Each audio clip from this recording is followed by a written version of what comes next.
ना ब्रह्मलोक में जाकर बैठे, ना वैकुंठ लोक में जाकर बैठे, ना उन्होंने इंद्र लोक लिया।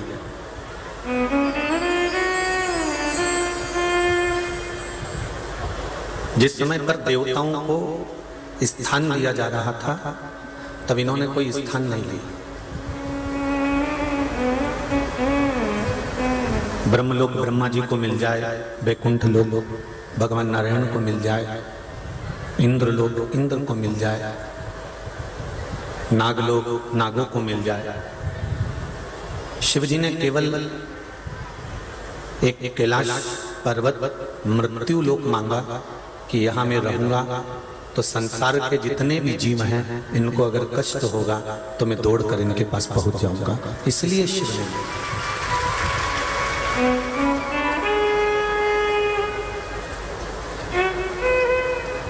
शिव महापुराण की कथा सुनने के लिए कोई वैकुंठ जाने की जरूरत नहीं, ना ब्रह्मलोक जाने की जरूरत है, ना इंद्रलोक जाने की जरूरत है। शिव महापुराण की कथा सुनने के लिए मृत्यु लोक की भूमि सर्वाधिक प्रिय है। कथा के मुख्य यजमान के रूप में वैद्यनाथ बाबा के कृपा पात्र श्री गोपाल बंसीलाल जी सोमानी, श्रीमती शोभा गोपाल जी सोमानी पल्ली बैजनाथ से अपने जीवन का परमात्मा के द्वारा दिया गया तन मन धन सब कुछ शिव भक्ति में लगाकर अपने जीवन को कृतार्थ कर रहा है।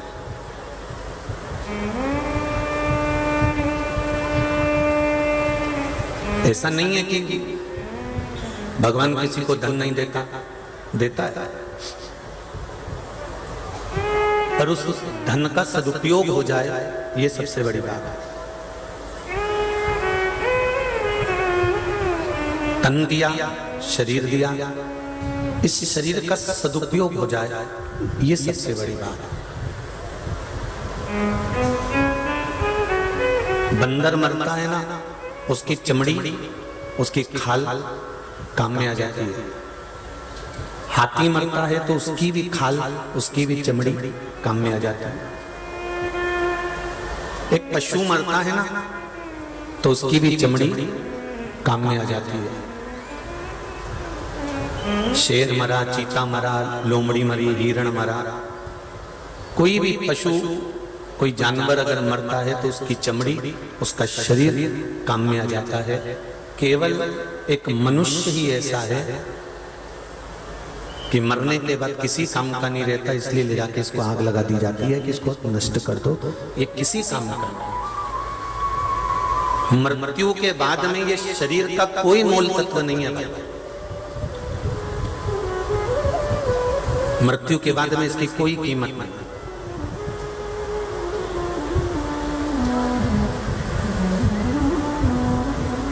इसका मोल तत्व समाप्त हो जाता है। जीते जी मनुष्य को अपनी कीमत समझना चाहिए। जीते जी मानव अपनी कीमत को समझे। मनुष्य अपनी कीमत को जाने। जितने भी श्रोता भाई बहन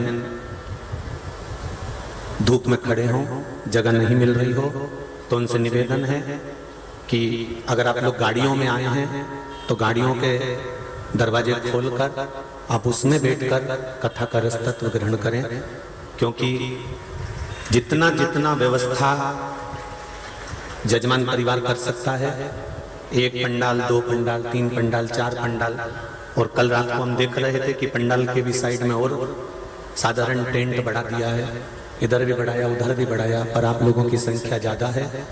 पीछे भी आप लोग बहुत मात्रा में खड़े हुए हो, साइडों में भी खड़े हुए हो, तो निवेदन है कि गाड़ियों से अगर आए हो तो गाड़ियों के गेट खोलकर आप उसमें बैठकर भी कथा श्रवण कर सकते हैं। और जहां जहां आपको जगह मिल जाए बैठने की, वहां आराम से बैठो। आज कथा का विराम दिवस है। मेहमान जाते जाते घर के छोरा छोरी को, मुलगा मुलगी को 50 या 100 रुपए दे जाते हैं तो आज मेरा भोलेनाथ भी जाते जाते कुछ देकर ही चले जाएगा।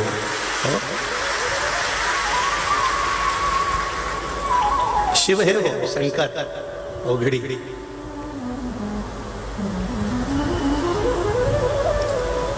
पर धन्यवाद दूंगा मैं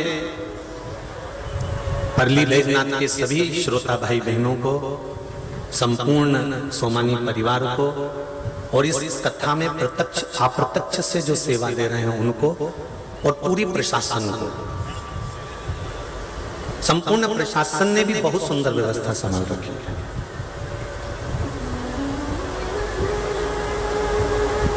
सोमानी जी माहेश्वरी समाज से हैं, तो संपूर्ण माहेश्वरी समाज को भी मैं बहुत बहुत साधुवाद दूंगा कि सोमानी जैसे हीरे आपकी माहेश्वरी समाज के अंदर, आपकी माहेश्वरी समाज के अंदर सोमानी जी जैसे हीरे हैं, जिन्होंने महेश के वंश में जन्म लेकर भगवान महेश की संतान होकर भगवान महेश की कथा करवाकर संपूर्ण बैजनाथ को शिवमय कर दिया। उसके लिए बहुत बहुत सारा।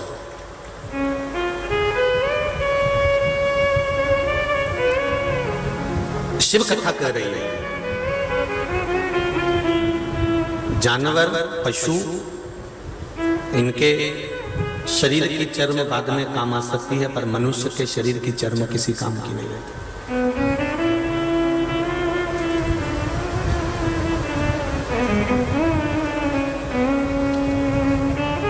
हाथी कभी फेरन लवली नहीं लगाता, लगाता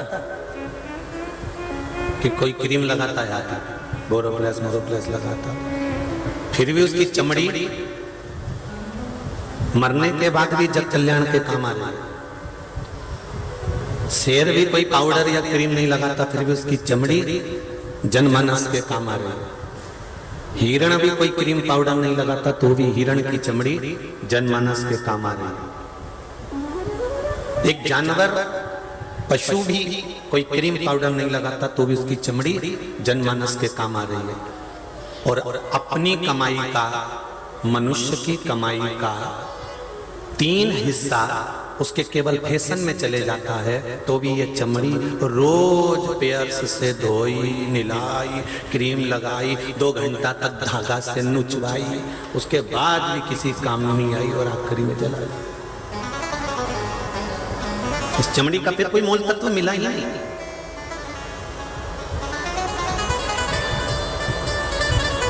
इस चमड़ी का फिर कोई लक्ष्य तत्व रहा ही नहीं। जिंदा हो, जीवित हो, तो परमात्मा की भक्ति में लगे रहो। बड़ी मुश्किल से भगवान के द्वारा ये शरीर मिलता है और बड़ी मुश्किल से हम भगवान का भजन कर पाते हैं। बहुत कठिन है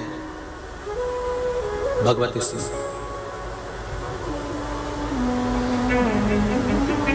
शिव पुराण कर रही है, अंधे की तरह अपने जीवन को नहीं जीना। जिसके नेत्र नहीं होता, जो आंखों से अंधा हो जाता है, कभी यहां टकरा जाता है, कभी वहां टकरा जाता है, कभी यहां चले जाता है, कभी वहां चले जाता है। जिसके नेत्र होते हैं, फिर वो कहीं टकराता नहीं है, ना इधर जाता, ना उधर जाता, ना उधर जाता। उसको जिस जगह जाना है, जिस मंजिल तक उसको पहुंचना है, उस मंजिल तक वो पहुंच जाता है, क्योंकि उसके नेत्र हैं, उसकी आंखें हैं, नेत्र हैं, इसलिए वो मंजिल तक पहुंच रहा, इसलिए वो मंजिल तक जा रहा। अगर नेत्र नहीं होते, आंखें नहीं होती, तो वो यहाँ टकराता, वहां टकराता, खंबे से, दीवार से, स्पीकर से, कहीं ना कहीं टकराता रहता।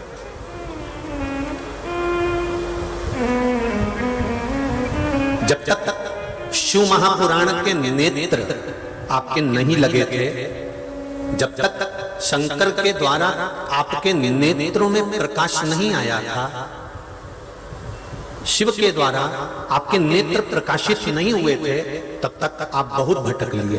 कभी यहाँ चले गए, कभी वहां चले गए, कभी यहाँ चले गए, कभी वहां चले गए। यहाँ से काम नहीं बना तो वहां पहुंच गए, वहां से काम नहीं बना तो वहां पहुंच गए। ना जाने कितनी जगह पर हमने भटक कर देख लिया। समझ लो कि हमारे नेत्र नहीं थे, हमारे नेत्र थे ही नहीं, इसलिए हम भटक रहे थे।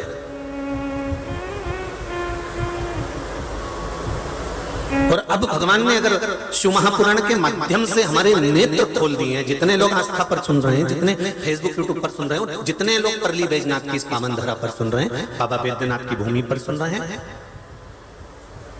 उनसे निवेदन है, अगर भगवान ने हमारे नेत्रों में प्रकाश दे दिया है, शिव महापुराण रूपी प्रकाश हमारे नेत्रों में अगर पहुंच गया है, तो इस चीज का स्मरण आपके जीवन में रहे कि अब हमको भटकना नहीं है। थोड़ा सा भी दुख आया, थोड़ी सी भी तकलीफ आई, थोड़ा सा भी कष्ट आया, हमें दूसरे के हाथ नहीं जोड़ना है, हमें दुनिया वालों के सामने जाकर गिड़गिड़ाना नहीं है, हमें दुनिया वालों के सामने जाकर हाथ नहीं जोड़ना है, हमें दुनिया वालों से जाकर नहीं कहना है अगर हमारी जिंदगी में थोड़ा सा भी दुख आया है, थोड़ी सी भी तकलीफ आई है, थोड़ा सा भी कष्ट आया है, तो हमको एक काम करना है, उस ओघड़दानी त्रिकालदर्शी मेरे शंकर के पावन चरणों में जाकर बैठ जाना है और अपने दिल की बात उससे कह देना, अपने हृदय की बात उस परमात्मा से कर, अपने चित्त की बात उस भगवान से कर दो। और हम ये भी नहीं कहते कि तुम शिव के पास जाओ, तो राम के पास चले जाओ, कृष्ण के पास चले जाओ, आप दत्त के पास चले जाओ, पांडुरंगा हरि विठल के पास चले जाओ, शंकर के पास चले जाओ, तुम्हारा मन पड़े मां जगत जननी जगदम्बा दुर्गा भवानी के पास चले जाओ, पर अपने हृदय की बात अपनों से ही कहते हैं।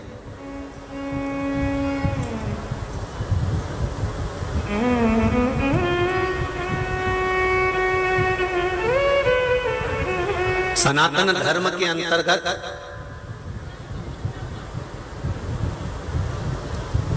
इतने देवी देवता हैं, 33 कोटि देवी देवता हमारे सनातन धर्म के अंदर है।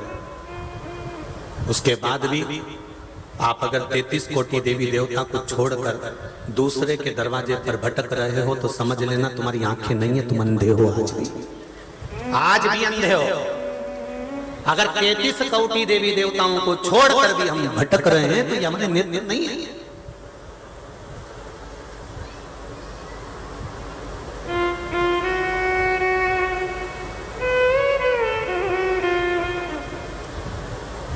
कितना सुंदर बात कही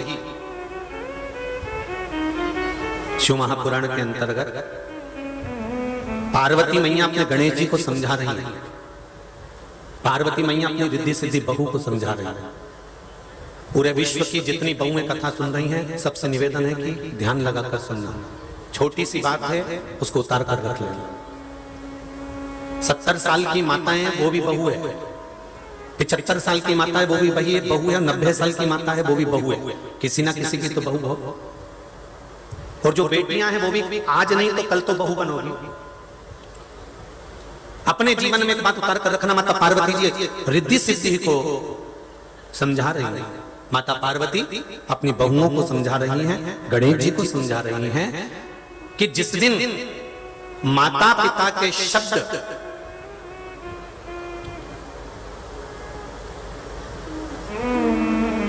जिस दिन माता पिता के शब्द बुरे लगने लगे और दूसरों के शब्द अच्छे लगने लगे, समझ लेना तुम्हारे को बर्बाद होने से कोई नहीं रोक सकता। माता पिता के शब्द बुरे लगने लगे और दुनिया वालों के शब्द, जम के बोलो जरा, अच्छे लगने लगे। तुम्हारे रिश्तेदार ने कहा तुम्हें अच्छा लगा, तुम्हारे पड़ोसी ने कहा तुम्हें अच्छा लगा, तुम्हारे दूसरों ने कहा, सखी ने कहा, सहेली ने कहा, बेस्ट फ्रेंड ने कहा, तुम्हारे मित्र ने कहा, तुम्हारे रिश्तेदारों ने कहा, तुम्हारे पड़ोसियों ने कहा, तुम्हें उनकी बात अच्छी लग रही है। और सास अगर कुछ भी कहती है, ससुर कुछ भी कहता है, घर के माता पिता कुछ भी कहते हैं, समझाते हैं, और तुम चिढ़ के बात करते हो, आप शब्द कहते हो, तुम उनके बातों पर विश्वास ही नहीं करते, तुम उनकी ओर जाते ही नहीं हो। जो अपने माता पिता के शब्द जिसको बुरे लगने लगे और संसार के लोगों के शब्द जिसको अच्छे लगने लगे, समझ लेना उसको बर्बाद होने से कोई नहीं रोक सकता, उसको कोई नहीं बचा सकता। क्यों? क्योंकि दुनिया के लोग आपसे केवल कमाने की सोचेंगे, दुनिया के लोग आपसे केवल लाभ लेने की सोचेंगे, दुनिया के लोग केवल आपसे कुछ प्राप्त करने की सोचेंगे। पर माता पिता अपने बच्चों से कुछ प्राप्त नहीं करते, मरने के बाद भी वसीयत सब बच्चों को देकर चले जाते हैं। वो कभी नहीं चाहते कि आपसे कुछ लिया जाए। तो मेरा बहुओं से निवेदन है, तुम्हारी सहेली ने कह दिया किटी पार्टी में ऐसा, उसकी बात मान ली। सास कह रही थी ऐसा, नहीं मानी, बर्बादी का लक्षण चालू। रिश्तेदारों ने कह दिया ऐसा, मान लिया, और घर के माता पिता ने कहा नहीं माना, बर्बादी के लक्षण चालू। क्या लेंगे माता पिता तुमसे?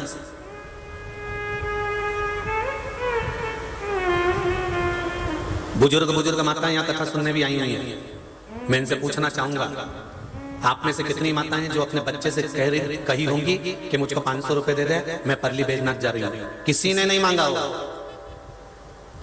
उल्टा छोरा छोरी कहीं जाए तो बूढ़ी बूढ़ी माओं के जब पांव पड़ने आते हैं तो वो पर्स खोल के उसमें से 200 रुपए निकाल के दे देती है, छोरा बच्चों को कुरकुरा खिला दीजिए, वो ले जा, इसको तो थोड़ा सा टॉफी वॉफी खिला देना, ले जा। उल्टा बूढ़े माँ बाप अपना पर्स खोलकर नवयुवन बच्चों को, बहुओं को, बेटा बेटी को पैसा दे देते हैं। पर कोई बूढ़ा, कोई बुजुर्ग माता पिता अगर कहीं जा रहे होते हैं तो वो ये आस लेकर नहीं जाते कि मेरा बच्चा मुझे यहाँ पहुंचाएगा, मेरा बच्चा ऐसा करेगा। वो तो अपनी पहले देख लेते हैं कि अपनी गठरी में थोड़ा बहुत है तो उसका मन करता है कि अब जाना है, मैं परली बैजनाथ जा रही हूँ कथा सुनने। तो मम्मी गाड़ी की व्यवस्था, वो पड़ोस वाली काकी जी है ना, उनने गाड़ी कर ली है, हम चले जाएंगे, हो जाएंगे। पैसा कौन देगा आपको, उसकी चिंता तू मत कर, हमने सब बात कर ली है, हम तो चले जाएंगे, कथा सुनना है, 7 दिन का आनंद लेना है और आ जाएंगे। उसमें क्या दिक्कत है जीवन का?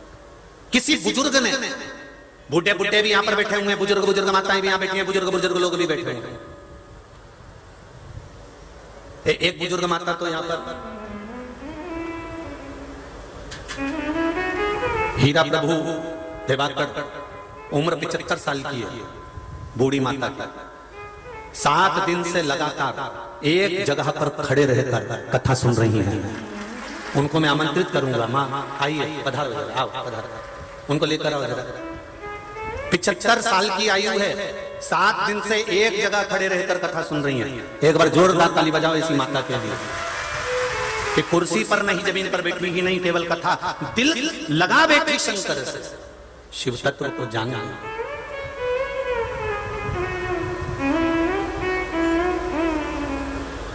शंभु शरणे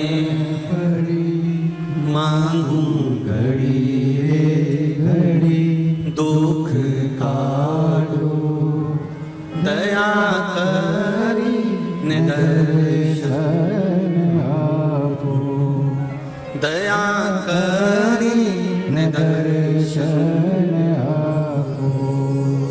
शंभु शरणे मांगू घड़ी घड़ी, दुख काटो दया करी दर्शन आपो। जोरदार ताली बजाओ माता के लिए। 75 वर्ष की आयु है, 7 दिन से लगातार एक जगह पर खड़े होकर, बैठी नहीं, खड़े रहकर कथा का रसतत्व ग्रहण कराए। दुपट्टा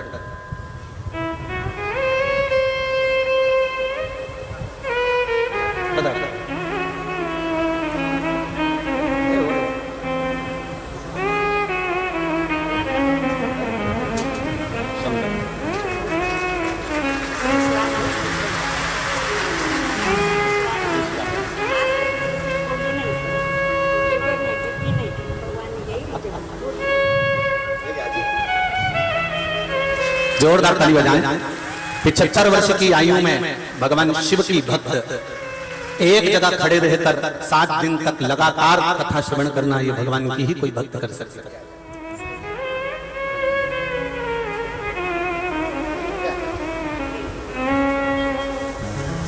ले जाओ।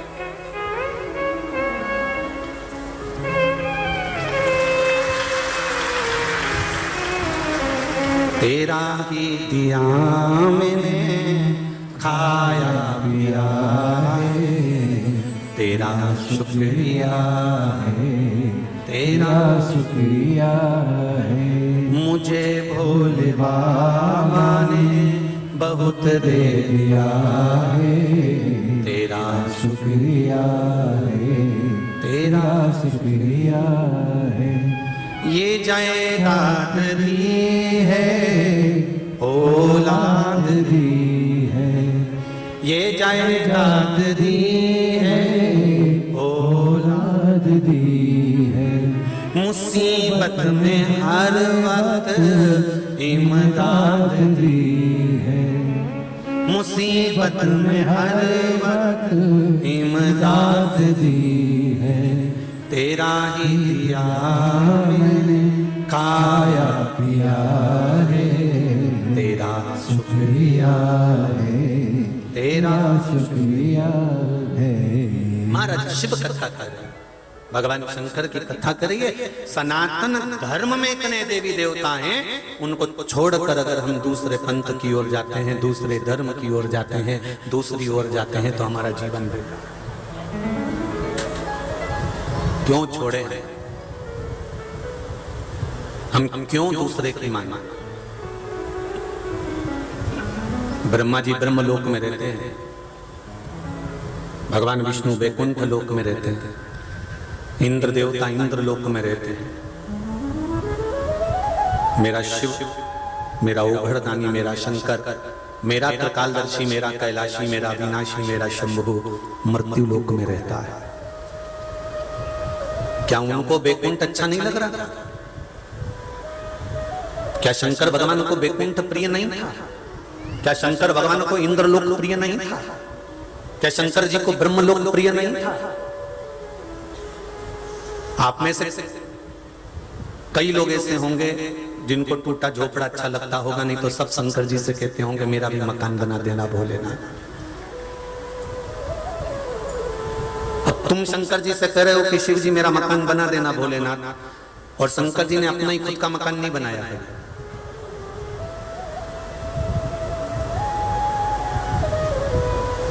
पार्वती जी ने कई बार कहा कि एक महल बना लेते हैं, तैयारी कर लेते हैं। शंकर भगवान बोले अगर महल बनाएंगे तो अहंकार आएगा, इसलिए महल बनाने की जरूरत नहीं है, और महल बनाना पड़ेगा तो हमको शमशान छोड़कर दूसरी जगह ना जाना पड़ेगा। दूसरी जगह जाएंगे, महल बना के रहेंगे, प्राण छूटेंगे, बाद में इसी शमशान में लेके आएंगे। इसलिए ज्यादा किसी को परिश्रम ना हो, थकान ना हो, टेंशन ना हो, इसलिए अपन शमशान में रह रहे हैं कि यहीं की यहीं निपट लेंगे, जो होगा देखा जाएगा, कहीं जाने की जरूरत नहीं। क्यों जाए? क्या शिव जी को मकान नहीं चाहिए था? क्या शंकर भगवान को वैकुंठ प्रिय नहीं था? क्या शंकर भगवान को ब्रह्मलोक प्रिय नहीं था? क्या शंकर भगवान को इंद्रलोक प्रिय नहीं था?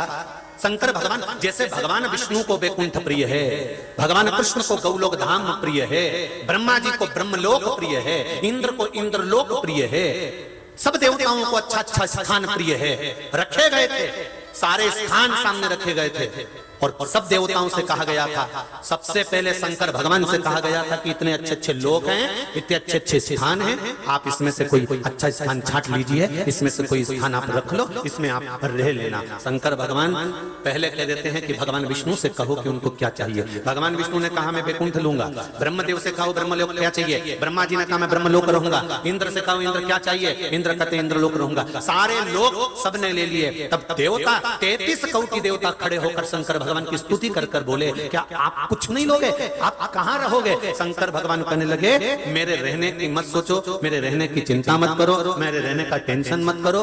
जिस जगह पर मनुष्य जन्म लेगा, जीव जन्म लेगा, जलचर थलचर वायुचर का जीव, जितने जीव यहाँ जन्म लेंगे, पृथ्वी लोक पर 84 लाख योनियां है, ये योनियां जन्म लेती हैं, मरती हैं, जन्म लेती हैं, मरती हैं। भगवान शंकर कहते हैं उस मृत्यु लोक में मुझे रहना है। क्यों? तो भगवान विष्णु ने पूछा आप अच्छी जगह छोड़कर ये मृत्यु लोक में क्यों रहना चाहते हो? शंकर भगवान बोले घर का जो बाप होता है, घर की जो माँ होती है, वो कमरे के अंदर नहीं सोती, हॉल में सोती है। क्यों? क्योंकि जब बुजुर्ग हो जाते हैं, बड़े हो जाते हैं, कौन आया कौन गया, कौन सी बहू को तकलीफ है, कौन से बेटे को तकलीफ है, पोते को किसका पेट दुख रहा है, किसका सिर दुख रहा है, घर के बुजुर्गों को बहुत मतलब होता, घर के बुजुर्गों को बहुत मतलब होता। मेरे पोते का क्या हुआ, पोता हॉस्पिटल में भर्ती, उसका क्या हो रहा है? तुम्हें कि कोई देवरानी जेठानी पूछे चाहे नहीं पूछे, पर घर का बुजुर्ग व्यक्ति जरूर पूछेगा उसका क्या हालचाल है, उसको क्या हो रहा है, ननन का क्या हालचाल है, नंदोई का क्या हुआ, उनका क्या हुआ, पड़ोसी को क्या हुआ, उसको बड़ी टेंशन रहती है। तो उसी तरह जैसे घर के बुजुर्ग को घर की चिंता होती है, मेरा देव अधिदेव महादेव है, वो देवों में भी देव महादेव है, देवताओं का भी पिता है वो, कईयों का दादा है वो, तो वो उसको सारे पृथ्वी की सारे लोग की चिंता है कि जलचर थलचर वायुचर इन जीवों का होगा क्या, क्या होगा? कितना सुंदर संवाद है, ध्यान देना। हाथी का पांव पकड़ लिया मगर ने, भागवत में सुनिए सबने। हाथी का पांव पकड़ लिया ग्रह ने, गज का पांव ग्रह ने पकड़ लिया, छोड़ता नहीं है, खींच कर ले जा रहा है पानी में।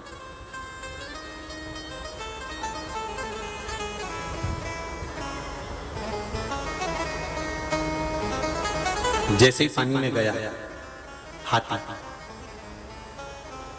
पहुंचते से जल के अंदर गया और जाते से अभी तक हाथी ने अपना परिवार पुकारा था, अभी तक हाथी ने अपने रिश्तेदारों को पुकारा था, अभी तक हाथी ने सारे कुटुंब और कबीले वालों को बुलाया था, कोई नहीं आया। अब हाथी जल में जाते से ही भगवान को पुकारने लगा। जब भगवान को पुकारने लगा, भगवान आए मेरे चरण को बचाएं। भगवान जब जाने लगे, बैकुंठ से जब मेरे नारायण जा रहे थे, गरुण पर बैठ कर जा रहे थे, उसी समय कैलाश के पास में से मेरे भगवान जब निकले, कैलाश के पास में से जब मेरे भगवान निकले, तब भगवान शंकर ने देखा कि गरुड़ पर चढ़कर नारायण जा रहा है। शिवजी नंदी पर चढ़ गए, नारायण के पास पहुंच गए। भगवान विष्णु ने कहा, भोले बाबा शिवजी आप? हाँ, कैसे आना हुआ प्रभु? कुछ नहीं, हाथी का पांव मगर ने पकड़ रखा, बहुत तकलीफ में, बहुत तकलीफ में। भगवान विष्णु ने कहा शिवजी से, आप कैसे कह सकते हो कि हाथी को तकलीफ बहुत ज्यादा है? शंकर भगवान कहते हैं, मैं मृत्यु लोक में रहता हूं तो मुझे मालूम है कि जीव की गति क्या होती है, जीव का तकलीफ क्या होती है, जीव का कष्ट क्या होता है, जीव का दुख क्या होता है। मैं जानता हूं कि हाथी को दुख कितना हो रहा होगा, मैं जानता हूं हाथी को तकलीफ कितनी हो रही होगी। आप थोड़ा जल्दी जाइए ना नारायण, आपको बुलाया है इसलिए आपको जाना पड़ेगा, थोड़ा जल्दी जाइए ना नारायण। शंकर जी कह रहे हैं। भगवान विष्णु बोले, गरुड़ पर बैठ कर जा रहा हूं, गरुड़ की स्पीड, अब एम्बेसडर, फिएट, स्कॉर्पियो, सब गाड़ियों की अलग अलग स्पीड होती है, सफारी, टवेरा, सबकी स्पीड अपनी अपनी होती है। तो मेरे गरुड़ की जो स्पीड होगी उसके हिसाब से चल रहा हूं। भगवान विष्णु ने कहा, गरुड़ और तेज चल। गरुड़ और तेज चला, पूरे कांटे गाड़ी के टिका दिए, गरुड़ ने इतना तेज भगा, तो भी भगवान शंकर का मन नहीं माना। शिवजी ने भगवान विष्णु से कहा, कोई जरूरी है कि गाड़ी लेकर ही जाओगे?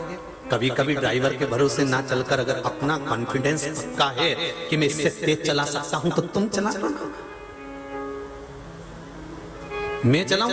हाँ, बस शंकर भगवान ने जो व्हील पावर दिया, भगवान गरुड़ पर खड़े हो गए, गरुड़ को बिसरा दिया और मेरा नारायण तुरंत हाथी के पास पहुंच गया। गरुड़ बिसराया और हाथी के पास। इसलिए श्रीमद् भागवत में वर्णन आता है कि गरुड़ को बिसरा दिया, एक गज के लिए, एक हाथी के लिए, और गरुड़ को बिसराकर, गरुड़ को छोड़कर मेरे भगवान विष्णु हाथी के पास पहुंचे और हाथी के चरणों को छुड़ा लिया।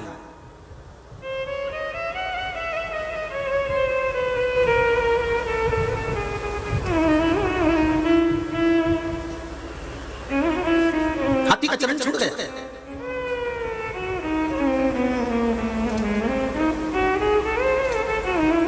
हाथी ने भगवान नारायण को कमल का पुष्प समर्पित कर दिया। भगवान विष्णु वापिस जाने लगे, गरुड़ पर बैठकर गरुड़ जी आ गए, वापिस बिठाया। श्रीमद् भागवत सब सुने हैं ना, अच्छे से चरित्र सुना है ना ये वाला गरुड़ जी का।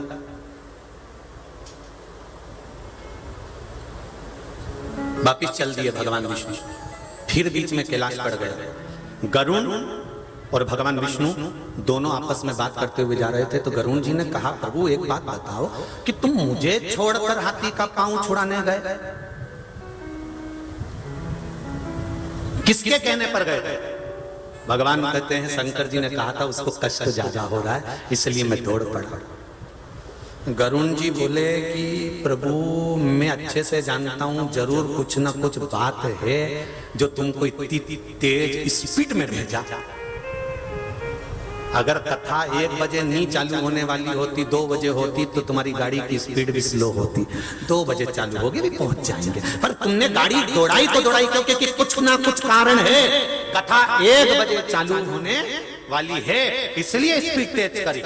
तो गरुड़ ने भगवान विष्णु से कहा कि तुम्हारी स्पीड तेज करवाई है शंकर भगवान ने, मतलब कुछ कारण है। वो कारण कौन सा है, हमें शंकर जी से पूछना चाहिए कि तुमने हमारी स्पीड इतनी तेज क्यों करवाई। गरुड़ को बिसरा दिया और दौड़कर भगवान विष्णु को पहुंचा दिया। कारण क्या था, क्या कारण था? तो भगवान विष्णु ने कहा भी कैलाश आने वाला है, चल शंकर जी से पूछ लेते हैं कि क्या कारण था। चल और जैसे ही गरुड़ जी चले, चलते चलते कैलाश पर्वत आया। कैलाश पर्वत पर गरुड़ जी उतर गए। उतरने के बाद भगवान विष्णु ने पूछ लिया। भगवान नारायण ने तुरंत पूछा, हर हर।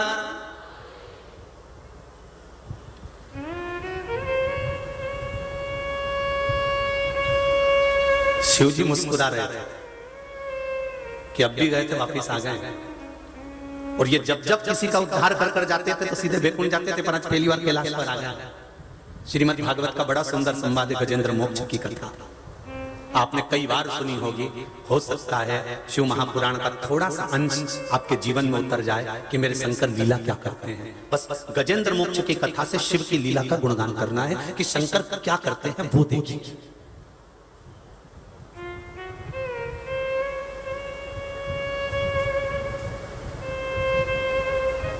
भगवान विष्णु ने पूछा, क्या बात है भोले बाबा? प्रभु, आपने गरुड़ को छुड़वा दिया और मुझे स्पीड तेज करवाकर हाथी का पांव छुड़ाने के लिए भेज दिया, ऐसा क्या हो गया था? सत्य बताना भोले बाबा, क्या हुआ क्या था? शंकर भगवान कहते हैं, अरे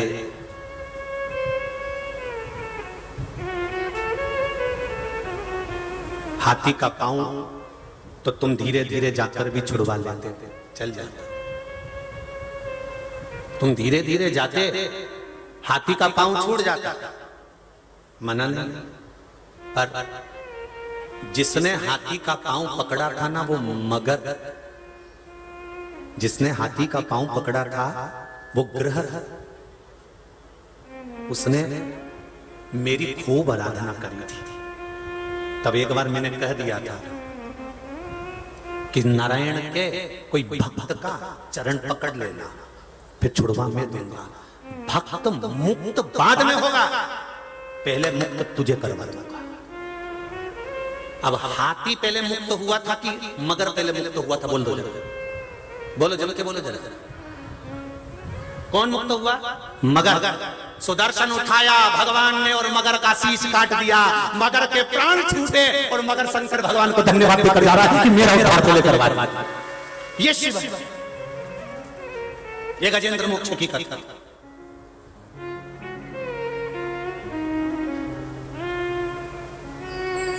पांव छूटा था हाथी का और उद्धार हुआ मगर। पांव छूटने में वो फल नहीं है जो भगवान के हाथों से उद्धार होने में है। कई लोग कहते हैं कि कथा में हम क्यों जाएं, इससे हमें क्या फायदा है? कथा सुनने से क्या फायदा, उसमें कौन सा लाभ है? टीवी पर बैठ के सुन लेंगे या फिर कभी अपना योग बना के देख लेंगे। कोई जरूरी है कि कथा सुनने जाएं? कथा सुनने के लिए जाना जरूरी है क्या? हाँ, अगर नगर में हो रही है, गांव में हो रही है और तुम कहीं पास में रहते हो, कुछ किलोमीटर पर भी रह रहे हो, तो एक बार भगवान के चरणों में शिव महापुराण की कथा में जाना जरूरी है। क्यों? जितने कदम चलकर हम भगवान के चरणों में शिव महापुराण की कथा तक पहुंचेंगे, उतनी पीढ़ी को हम पार कर दिए होंगे। उनको पिंडदान और तर्पण की जरूरत नहीं पड़ेगी, उनको उद्धार हो गया।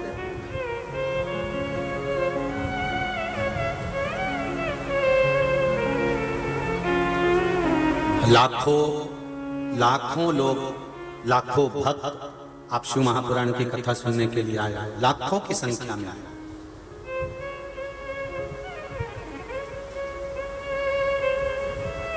बहुत हृदय से आपने श्रवण करिए, बहुत हृदय से।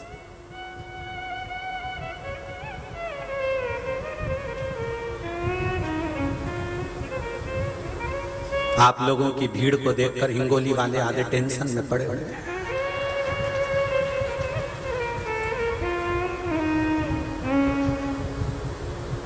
चिंता ना, तेरा क्या होगा कालिया।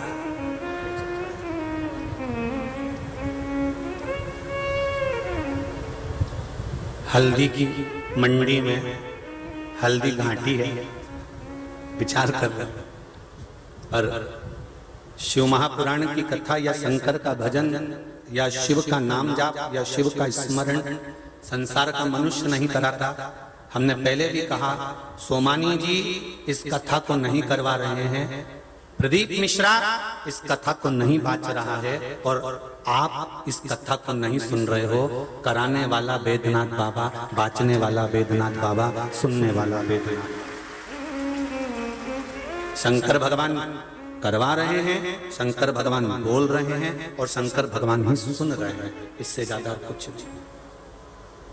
सामर्थ्यता नहीं अपनी कि अपन करा सकते।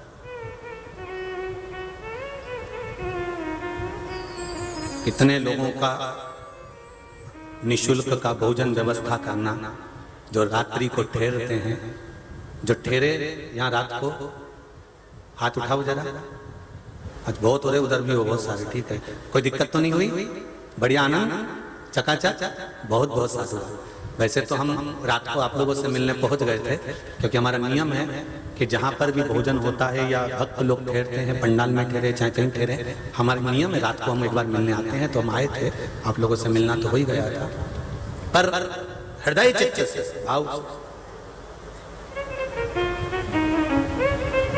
करा शिव रहा भगवान शंकर।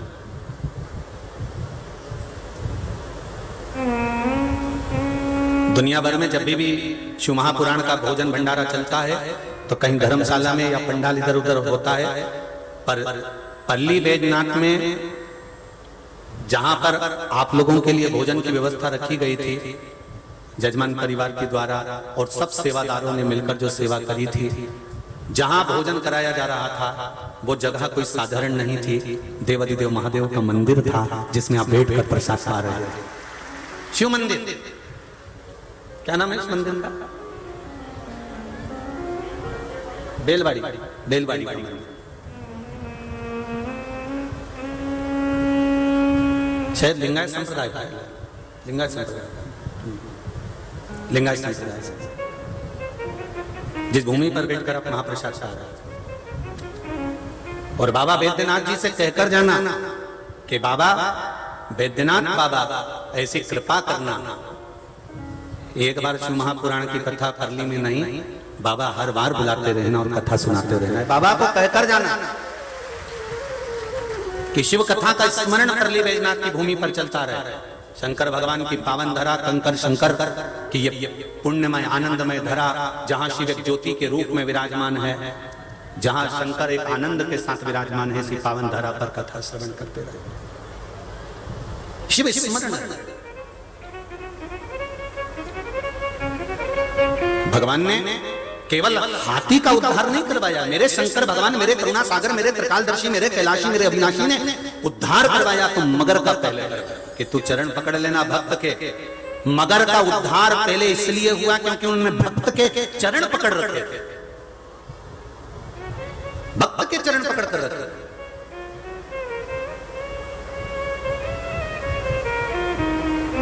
और महाराष्ट्र की जो पावन धरा है, महाराष्ट्र की जो भूमि है, ये भगवान के चरण बाद में पकड़ती है। महाराष्ट्र की भूमि के लोग पहले भक्त के ही चरण पकड़ते हैं। नामदेव जी, तुकाराम जी, जनाबाई, ऐसे ऐसे संत साधु सन्यासी तपस्वी, समर्थ रामदास जी, ज्ञानेश्वरी जी, ऐसे ऐसे ऐसे ऐसे संत भारत की भूमि पर हुए जिनको महाराष्ट्र के भक्तों ने, संतों के, गुरुओं के, भक्त के चरण को पकड़ कर रखा है। जब संतों के चरण, भक्त के चरण, एक साधारण सा मनुष्य संत साधु गुरुजन भक्त के चरण पकड़ लेता है, तो फिर उसका मोक्ष तो निश्चित है, उसकी मुक्ति तो निश्चित है, फिर उसको नहीं सोचो।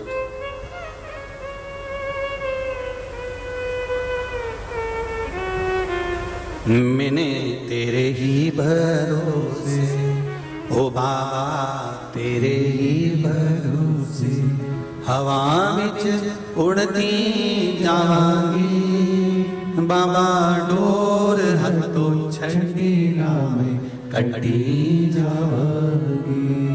भोले में तेरी वतन, शंभू में तेरी वतन, हवा बिच उड़ती जवानी, बाबा डोर हटो चढ़ीला में कढ़ी जावागी। विश्वास, दृढ़ता, भरोसा प्रबल हो तो हाथी का पांव मगर ने पकड़ा और पहला उद्धार मगर का। एक पत्र आया है कि बड़ा सुंदर,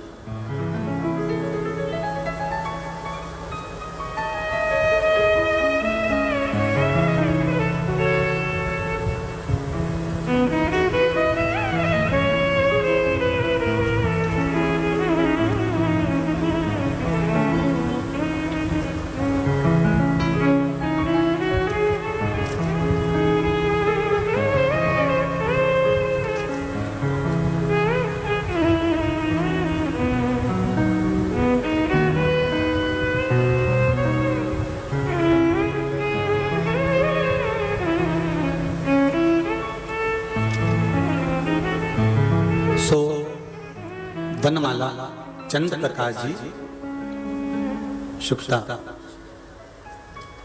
झारू जिला बीड़ से हैं। कहीं बैठे हो तो हाथ हिलाइएगा, जहां कहीं बैठे हो हाथ हिलाइएगा। सो वनमाला चंद्र प्रकाश जी शुक्ता, झारू जिला बीड़ से हैं। कहीं बैठे हो तो हाथ हिलाइएगा। गुरुदेव, मैं आपसे क्या कहूं, 2019 में मेरे गले को गांठी थी। लातूर में डॉक्टरों को बताया, डॉक्टरों ने कहा इसको निकालना पड़ेगा और जांच के लिए भेजना पड़ेगा। ऐसा लगता है कि गांठ का ऑपरेशन कर कर निकाल कर उसको भेज सकते हैं और उसकी जांच करवा सकते हैं। गुरुदेव, हम सुनकर वापिस आ गए। जांच करवा कर जब हम वापिस आए, शिव महापुराण की कथा सुनना प्रारंभ कर, पशुपतिनाथ का व्रत किया गुरुदेव, और एक बेलपत्र और एक लोटा जल शिव जी को चढ़ाने लगे। उस जल को पीना प्रारंभ करा। गुरुदेव, गले की गठान गल गई। बाबा की कृपा से हम ठीक हैं, शिव जी की कृपा है, शिव कृपा। एक पत्र और देखिए, बड़ा सुंदर।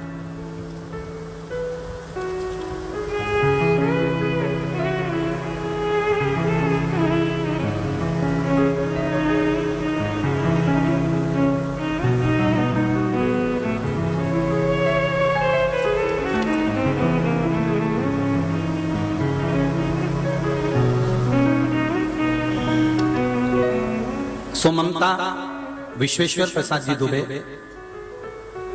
परली बैजनाथ जिला बीड़। कहीं बैठे हो तो हाथ हिलाइए, जहां भी बैठे हो। गुरुदेव, 22 साल से पैरों में दर्द था, परेशान थे, 100 कदम भी चल नहीं पाती थी। सारे डॉक्टरों से इलाज करवाया पर कोई फायदा नहीं मिला। आपकी कथा लॉकडाउन में टीवी पर सुनना प्रारंभ करी, पशुपतिनाथ का व्रत करा और बाबा की कृपा से मेरा पांव ठीक हो गया और मैं आराम से चलना प्रारंभ कर दिया। गुरुदेव, बाबा की करुणा क्या होती है। गुरुदेव, मेरे पति को भी मैंने कहा कि आप ये शिव मंदिर चला करो, उन्होंने भी जाना प्रारंभ करा। पशुपतिनाथ से कहा, हे बाबा, तूने मेरे चरण अच्छे कर दिए, अब ऐसी कृपा कर कि मेरे बेटे का भी कहीं जॉब अच्छा लग जाए, वो भी तकलीफ में है। पशुपतिनाथ का व्रत किया और दूसरे ही सोमवार होने पर लड़के को HDFC बैंक में कॉल आया और आज वो परमानेंट की पोस्ट पर HDFC बैंक में लग गया। ये शिव की कृपा। एक पत्र और देखिए,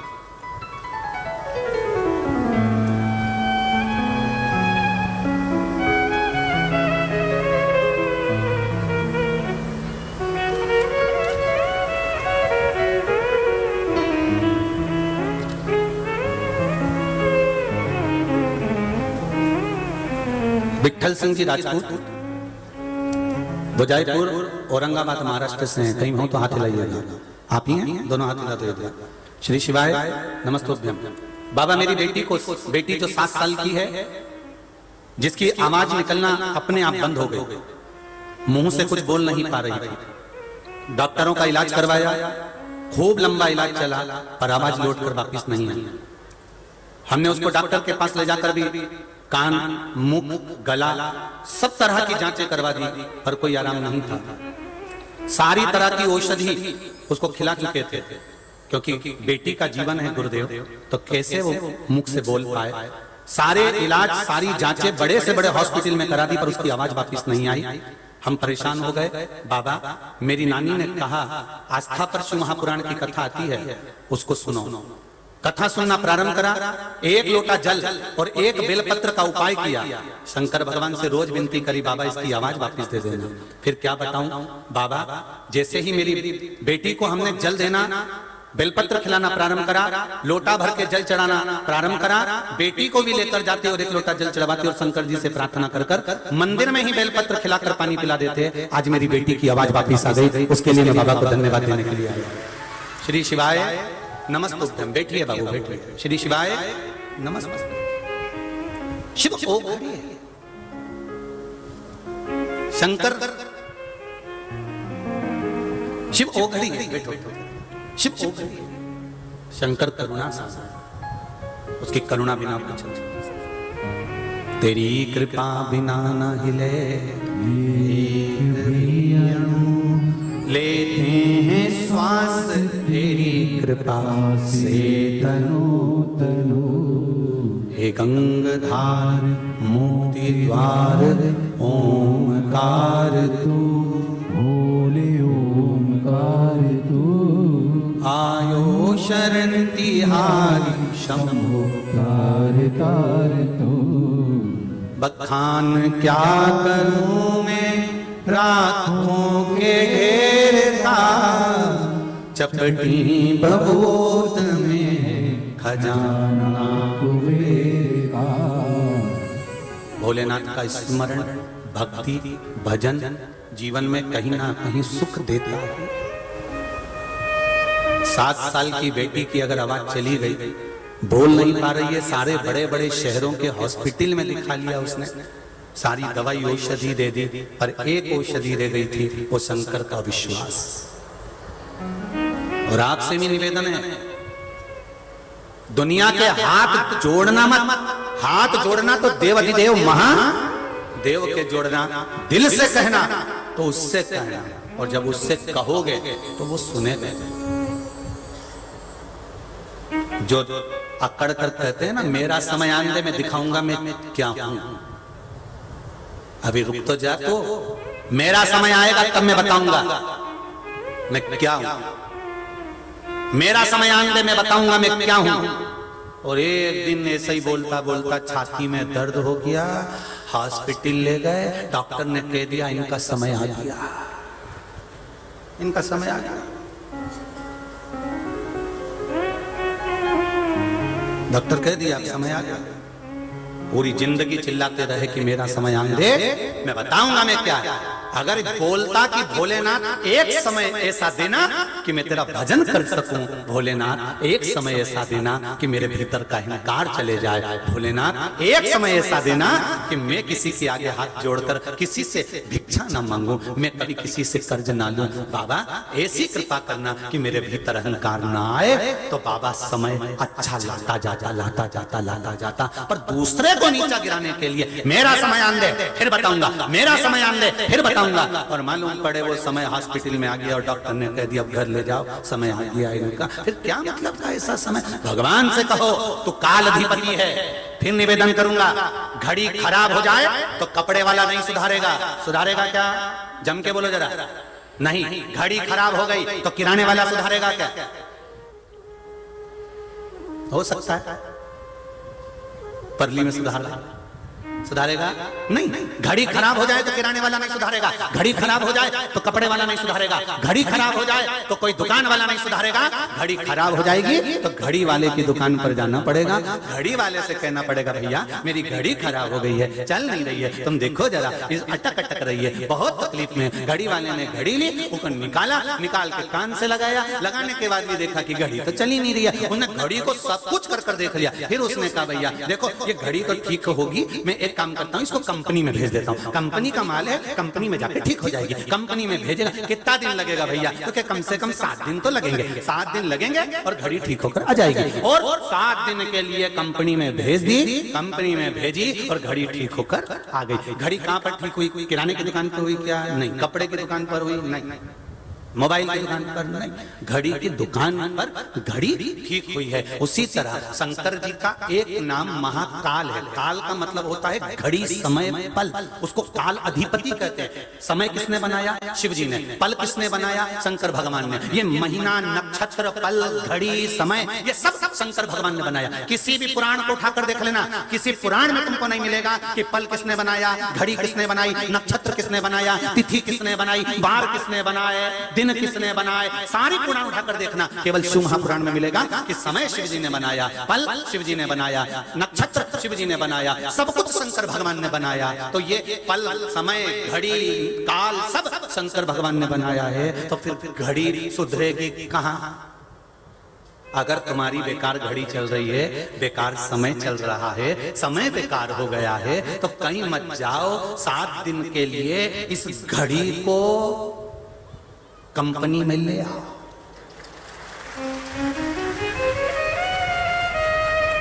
7 दिन के लिए इस घड़ी को, घड़ी मतलब शरीर, इसी का शरीर का सही समय नहीं चल रहा। ठोकर लग गई, गिर गए, कुर्सी का पाया टूट गया, गिर गए, बाथरूम में जा रहे थे, गिर गए, एक्सीडेंट हो गया, ना जाने ऐसा कैसा समय चल रहा है। पंडित जी जरा देख कर बताओ। पंडित जी ने कहा ये करो, वो करो, सब ठीक होगा, पर समय फिर भी ठीक नहीं हुआ। हमने पंडित जी के भोजन कराया, कन्या भोज करवाया, भंडारा करवाया, सब कुछ करा, उसके बाद भी हमारा समय ठीक नहीं हो रहा। हमने तो पितरों के नाम पर पिंडदान भी कर दिया, हमने तो ये भी कर दिया, हमने तो वो भी कर दिया, सबके पास बहुत लंबी लिस्ट है कि हमने क्या क्या करा, तो भी हमारा समय ठीक नहीं आ रहा।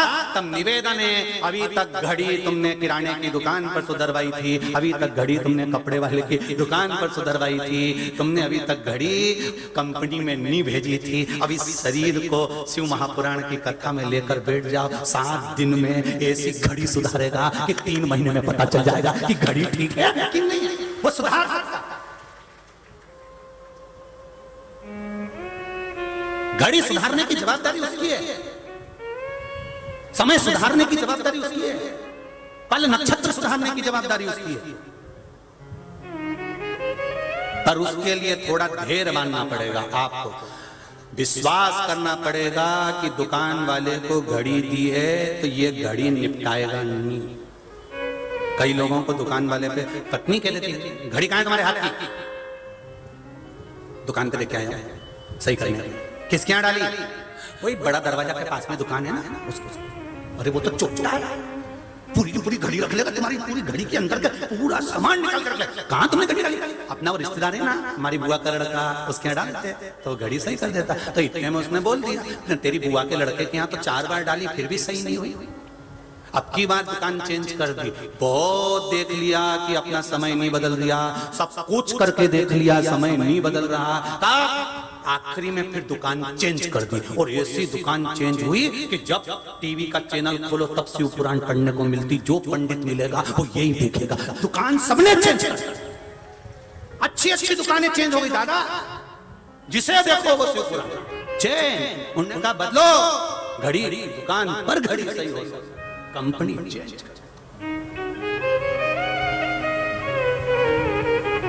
बदल।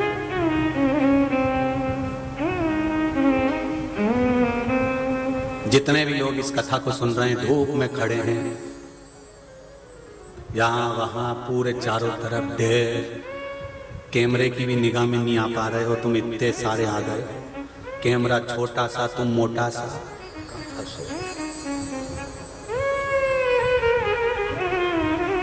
पर चिंता मत करना, कोई बात नहीं। कंपनी में आ गए हो तो ठीक होकर तो जाओगे, ये पक्का है। ठीक होकर तो जाओगे, ये निश्चित।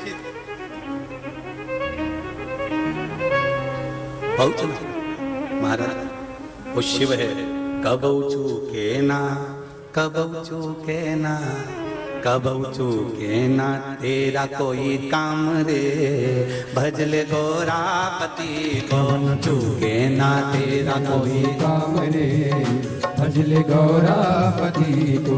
चूके ना कोई तेरा काम रे, भजले गौरापति को। चूके ना कोई तेरा काम रे, भजले गौरा। बोल वेद्यनाथ भगवान की जय। अपने स्थान पर बैठकर भगवान शिव के मूल मंत्र का स्मरण करेंगे। भगवान शंकर से निवेदन करेंगे, बाबा देवाधिदेव महादेव, हे मेरे ओघड़ी, हे मेरे शिव, हे मेरे दयालु दाता, मेरे कैलाशी, मेरे अविनाशी, मेरे शंकर, ऐसी कृपा करिए हमारे मन के मनोरथ को पूर्ण करिए। निर्मल भक्ति हृदय में दीजिए, शिव उपासना का भाव दीजिए, प्रेम दीजिए।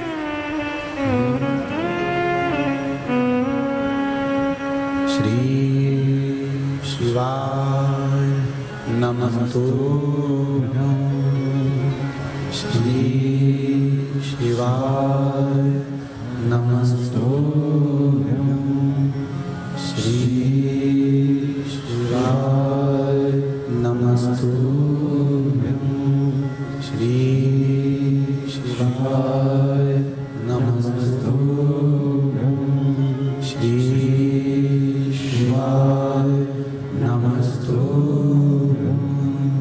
भोला सब दुख काटो मारा, ओ भोला सब दुख काटो मारा। शिव शंकर जपूं तेरी माला, भोले बाबा जपूं तेरी माला। भोला सब दुख काटो मारा, ओ भोला सब दुख काटो मारा। हे शिव, हे ओघड़ी, हे दयालु, हे दातार, करुणा सागर, करुणा करिए। शिव महापुराण की कथा कहती है,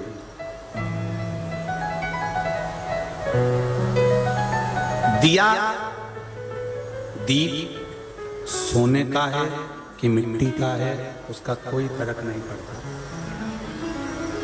दीपक सोने का है कि मिट्टी का है, उसका कोई फर्क नहीं पड़ता।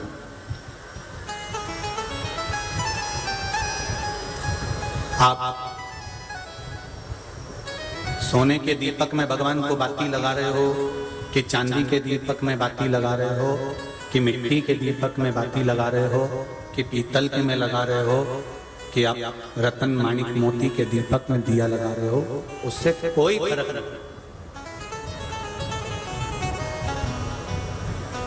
फर्क ये पड़ता है कि दीपक में जो बाती लगाई गई उससे प्रकाश कितना। हम चांदी का दिया लगाते हैं गुरुजी, कैसा होता है? हम पीतल का दिया लगाते हैं गुरुजी, कैसा होता है?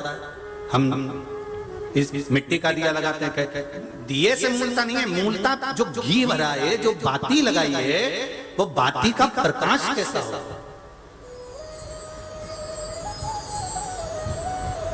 वो बाती का प्रकाश कितना, वो बाती के प्रकाश का क्या मूल्य था?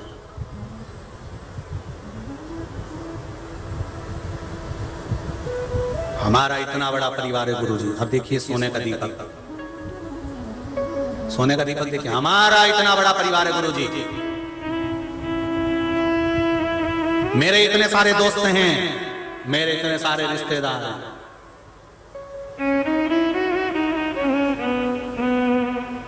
ठीक है,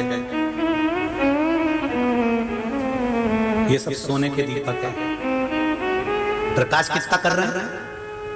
जब आपका दुख का समय आया, जब आपका घड़ी पल बेकार आया, समय बेकार आया, तो आपके रिश्तेदारों ने, आपके कुटुंब ने आपको 2-2, 5-5 लाख रुपए लाके दिए क्या? बोलो तो जरा जम के। किसी रिश्तेदार ने आकर कहा, नहीं साहब हम तुम्हारे को पूरी दुकान डलवा देते हैं, तुम 1 रुपया वापिस मत करना, तुम्हारी दुकान में माल भी हम भरेंगे, जमीन भी हमारी, जगह भी हमारी, माल भी हमारा। क्या रिश्तेदारों के पास में धन नहीं था क्या? खूब था। संपदा नहीं थी क्या? खूब थी।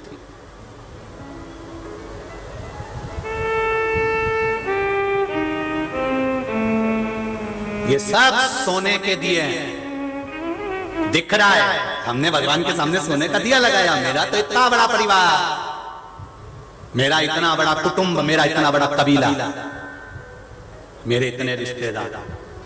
जब दुख की घड़ी आई, रिश्तेदार का मतलब, कुटुंब का मतलब, परिवार का मतलब मालूम है कि नहीं मालूम है?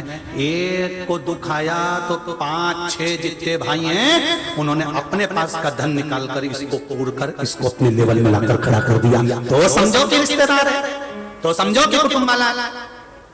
बल्कि और दुनिया के लोग ताने देने लगे, संभाल के नहीं चल रहा था, खूब उजाड़ रहा था, बर्बाद तो होना ही था, होना हो गए।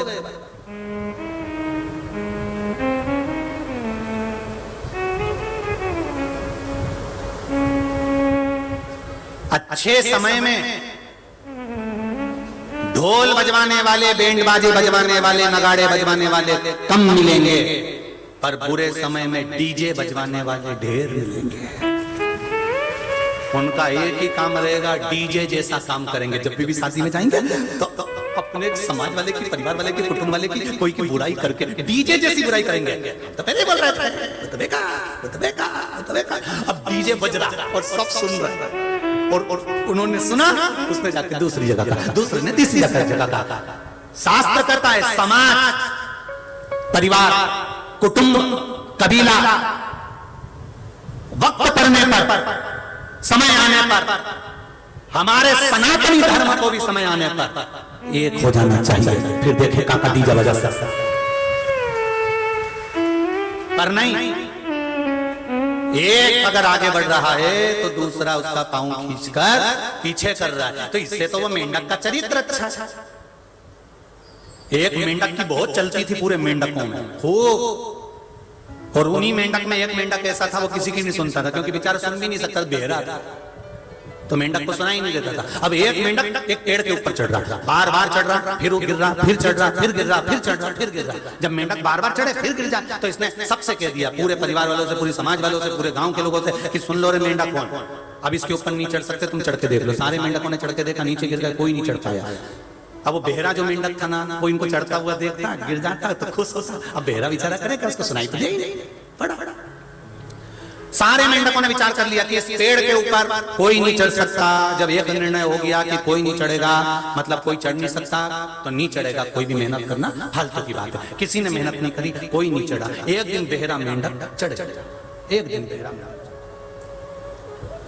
और बेहरा मेंढक एक दिन धीरे धीरे धीरे धीरे धीरे धीरे, वो जो बेहरा मेंढक था वो धीरे धीरे, अब बेहरा मेंढक जब चढ़ा तो पहले गिरा, फिर चढ़ा, फिर गिरा, फिर चढ़ा, फिर गिरा, फिर चढ़ा, और जब आखिरी में बेहरा मेंढक ऊपर पेड़ पे चढ़ गया तो पूरे मेंढकों ने विचार करा कि गजब काम कर गया, ये ऊपर कैसे चढ़ गया। तो उसने पूछा कि तू ऊपर कैसे चढ़ा, तो उसने कह दिया कि मुझे किसी की आवाज सुनाई नहीं दी, लोग कह रहे थे गिर जाएगा, गिर जाएगा, मत चढ़, मत चढ़, मत चढ़। ये आवाज जिसको सुनाई देती है वो कभी मंजिल तक नहीं चढ़ पाता, चढ़ता वही है जो सुनता ही नहीं है और चढ़ गया, सुनाई नहीं, चढ़ गया, उसको कोई शिव कथा यही है। हमारा शंकर भगवान का पावन चरित्र यही वर्णन कर रहा है कि दिया सोने का है, चांदी का है, पीतल का है, मिट्टी का है, इसका कोई फर्क नहीं पड़ता कि दीपक काय का है। भगवान कभी ये नहीं कहते कि तुम मुझे सोने के दिए में बाती लगाना, भगवान कभी नहीं कहता कि तुम चांदी के दिए में बाती लगाना, भगवान कभी नहीं कहता कि तुम मिट्टी के दिए में बाती लगाना, भगवान कभी नहीं कहता कि तुम स्टील के दिए में लगाओ, कि तांबे के दिए में लगाओ, कि चांदी में लगाओ, कि सोने में लगाओ। भगवान तो ये कहता है कि तुमने जो बाती लगाई है, दिए से मुझे मतलब नहीं है, मुझे तो उसके प्रकाश से मतलब है कि प्रकाश कैसा हो रहा है। उसी तरह हमारा परिवार इतना बड़ा है, मेरे साथ में 50 लोग हैं, मेरे रिश्तेदार इतने, मेरे पास में इतना संबंध है, मेरा उनसे इतना संबंध है। देखा जाता है ये संबंध कब देखा जाएगा, जब तुम्हारा बुरा वक्त आएगा। उस बुरे वक्त के समय पर सोने का दिया नहीं देखा जाता, अंधेरे में दिए से मतलब नहीं होता, अंधेरे में प्रकाश से मतलब होता है। उसी तरह शिव महापुराण की कथा कहती है बुरे समय में मित्र, परिवार, कुटुंब, कबीला कैसा है, ये बुरे वक्त में अंधेरे में मालूम पड़ता है कि प्रकाश कितना है। सोना और चांदी से दीप का महत्व नहीं। सोने चांदी से दीप की महत्वता नहीं, सोने चांदी से दीपक की महत्वता। तेरा ही दिया मैंने खाया पिया है, तेरा शुक्रिया है, तेरा शुक्रिया है, मुझे भोले बाबा ने बहुत दे दिया है, तेरा शुक्रिया है, तेरा शुक्रिया है। दिए से कोई मतलब नहीं होना चाहिए।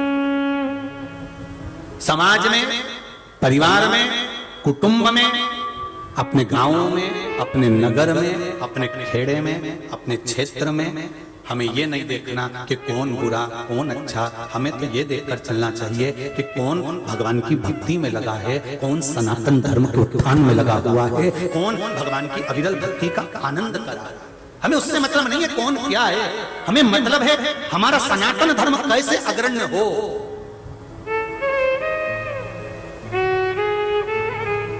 हम कैसे भगवान की भक्ति करें।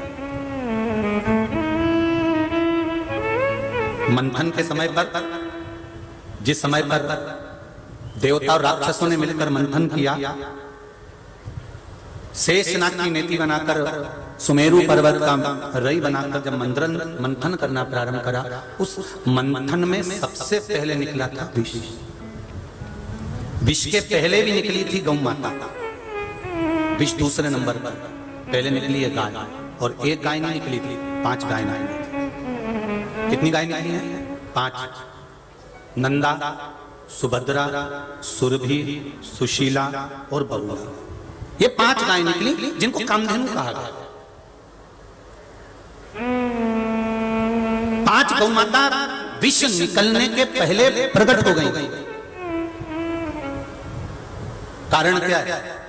जब विष निकलना ही था तो गाय को प्रकट करने की क्या जरूरत थी? मंथन में, समुद्र मंथन में गौ माता को प्रकट करने की जरूरत क्या थी?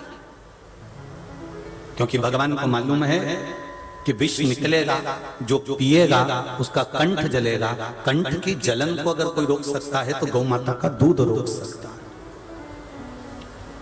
गाय का दूध। कभी शिव मंदिर में आप भगवान की आराधना करने के लिए जाएं तो जाकर निवेदन करें, जो दूध आप खरीदते हो चढ़ाने के लिए, भले 1 बूंद दूध मिले पर गौ माता का मिले, देसी गाय का दूध मिले। 1 बूंद भी दूध अगर शंकर पर देसी गाय का चढ़ा दिया तो हजारों महामृत्युंजय मंत्र के बराबर पुण्य प्राप्त हो जाए।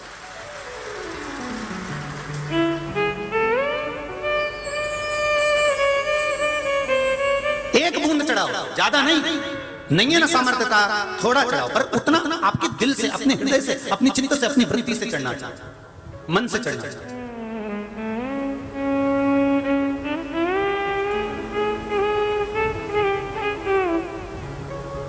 1 बूंद चढ़े।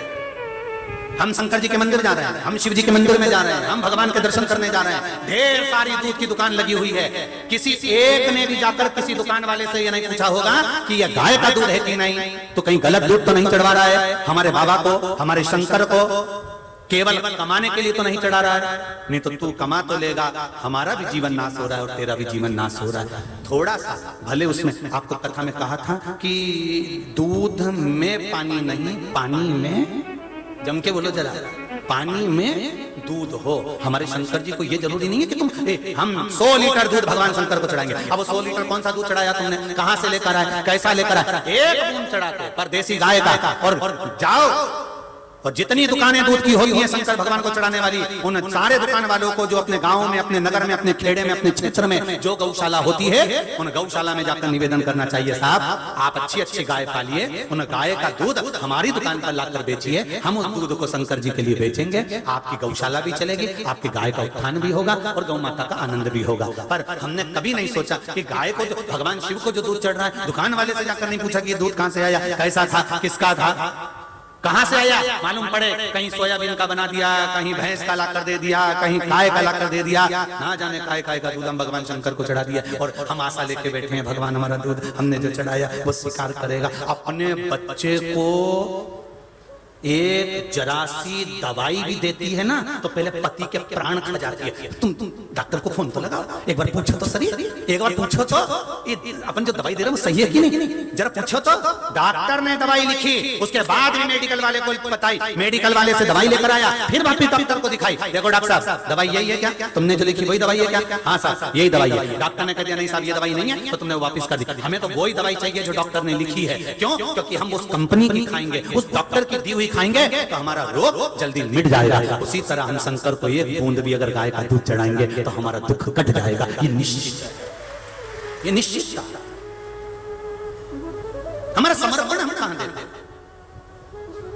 इतना नकली का युग आ गया, इतना नकली का युग आ गया कि घर में खाने का घी अलग आता है और हवन में डालने का घी अलग आता है। उस पर लिखा रहता है पूजन पाठ का घी, और उस पूजन पाठ के घी को एक रोटी में लगाकर खा तो लेना, 4 दिन तक उल्टी करते रहोगे और विचार कर रहे हो मैंने हवन करवाया था, पंडित जी आए थे, यज्ञ अच्छा हुआ था, हवन बहुत अच्छा हुआ था, इसका फल 4 गुना अच्छा मिलेगा।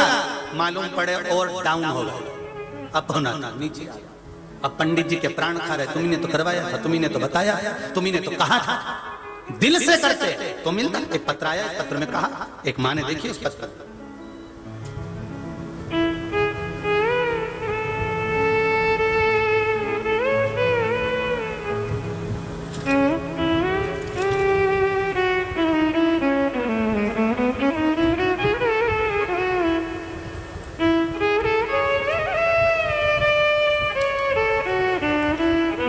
मैं भाग्यश्री गरुण औरंगाबाद से आई, कहीं बैठी हो तो हाथ हिलाइए। आप ही हैं? दोनों हाथ हिला दो। श्री शिवाय नमस्तुभ्यम, हाथ हिलाइए इस तरह से, श्री शिवाय नमस्तुभ्यम। माता जी आई हैं आपके साथ में? जी, स्वस्थ हो आप? गुरुदेव मेरी माँ को माड़ी में गांठ हो गई थी, उसे डॉक्टर ने निकाल दिया था। निकालने के बाद गड्ढा हो गया और उसी के बाजू में एक गांठ और हो गई। फिर उस गठान को भी निकाल दिया गुरुदेव।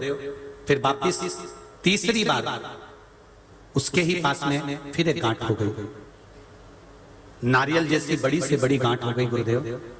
हमने सोचा डॉक्टर से बार बार गठान निकलवा रहे हैं, अम्मा की तबीयत भी, माता भी उम्र वाली हैं, उनके स्वास्थ्य खराब हो रहा है। डॉक्टर को दिखाया तो उन्होंने कहा फिर वापस ऑपरेशन करना पड़ेगा, लाखों का खर्चा पहले कर चुके थे, फिर एक ऑपरेशन का बोल दिया। फिर हमने टीवी पर पशुपति व्रत को सुना और पशुपति व्रत किया। 1 लोटा जल 1 बेलपत्र का प्रयोग करना प्रारंभ करा। गुरुदेव बाबा की कृपा से गांठ कहां चली गई मालूम ही नहीं पड़ पाया। मेरे साथ में मेरी माता भी आई हैं जो ठीक होकर यहाँ आई हैं साथ में, हाथ हिलाइएगा। हर हर महादेव विराजी, श्री शिवाय नमस्ते। शिव आराधना ही बोलना है। देव जरा माइक माइक जल्दी जल्दी।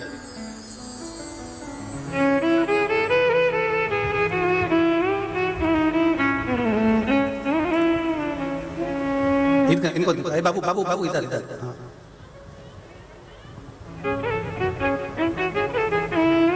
हाँ बाबू। श्री शिवाय। श्री क्षेत्र परली वैजनाथ में देवभूमि में गुरुदेव को कोटि कोटि प्रणाम। गुरुदेव मेरा दिसंबर 2006 में बाईपास हुआ। 31 साल के बाद मैंने पुणे में एंजियोग्राफी किया। पुणे का डॉक्टर बोला आपको पुनः बाईपास करना पड़ेगा। मैंने 4 महीने से बेलपत्री चढ़ाया, अक्षत चढ़ाया, तो मैं बाद में हैदराबाद में एंजियोग्राफी किया तो हैदराबाद का डॉक्टर बोला आपको कोई भी बाईपास करना नहीं पड़ेगा, एक गोली चालू करो। यही शिव की कृपा है। क्या नाम है? मैं 11 पत्र बेलपत्र भगवान को चढ़ाता हूँ, दही चढ़ाता हूँ। मेरी 10 लाख उधारी थी, 8 लाख उधारी वसूल हो गई। सभी को मेरा निवेदन है, आरती तक रुके हैं। सभी से मेरा निवेदन है, 7 दिन से आप कथा सुन रहे हो, गुरुदेव को क्या दिए? एक बार दोनों हाथ उठा के गुरुदेव को धन्यवाद थैंक यू बोलो। श्री शिवाय नमस्ते। कोटि कोटि थैंक यू गुरुदेव। कृपा आपने बेलपत्री का प्रयोग करा और बाबा ने एक माता जी को जल्दी से माइक पहुंचाओ, जल्दी पहुंचाओ। बोलना सबको है पर इतना समय नहीं है, जल्दी जल्दी करिए। श्री शिवाय नमस्ते। बाबू एक मिनट देव उधर जल्दी से।